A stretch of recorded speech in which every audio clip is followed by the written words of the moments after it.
100%ই আপোনালোক আমি সদায় এই কথা কৈ আছিলোঁ তথাপিতো নীলাজৰ লাজ নাই বুলি কয় অসমীয়া এষাৰ বাক্য আছে এই বাক্যষাৰে বিজেপি ক্ষেত্ৰত মই প্ৰয়োগ কৰিম নীলাজৰ লাজ নাই এই কাৰণে কৈছোঁ আমি বহু পূৰ্বে কৈছিলোঁ যেতিয়া আমি গম পাইছিলোঁ প্ৰতিটো সমষ্টিতে 10,000 নতুন ভোটাৰ অন্তৰ্ভুক্ত 10,000 পুৰণা ভোটাৰ ডিলিট কৰাৰ প্ৰক্ৰিয়া ল'ব এই বিষয়ত আপোনালোকৰ আৰ্কাইভছত চাব আমাৰ ষ্টেটমেণ্ট আছে লুৰিণ গগৈ ডাঙৰীয়া ষ্টেটমেণ্ট আছে অখিল গগৈ ডাঙৰীয়া ষ্টেটমেণ্ট আছে তাৰ পিছতো এই গোটেই ঘটনাবিলাক উদঙাই দিয়াৰ পিছতো মই মোৰ নিজৰ উপায়ুক্তক 2-3খন পত্ৰ ইতিমধ্যে লিখিছোঁ এখনত মই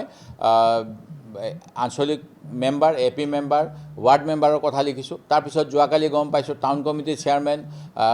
গাঁও পঞ্চায়তৰ সভাপতি এইসব কৰি আছে সেই গতিকে এষাৰেই কৈছোঁ নীলাজৰ লাজ নাই কিন্তু আমি তেওঁলোকক উদঙাই দিম তেওঁলোকৰ স্বৰূপ আৰু ৰাইজে যে ভোট নিদিয়ে বিজেপিক ইমান প্ৰলোভনৰ পিছতো সেই কথা তেওঁলোকৰ স্পষ্ট ধাৰণা হৈছে সেই গতিকে ভোট চুৰিত লাগিছে এতিয়া তাতকৈ আৰু বেছি এতিয়া নকওঁ আৰু যিকোনো খবৰৰ বাবে যোগাযোগ কৰক আমাৰ এই নম্বৰত 9181 307 2221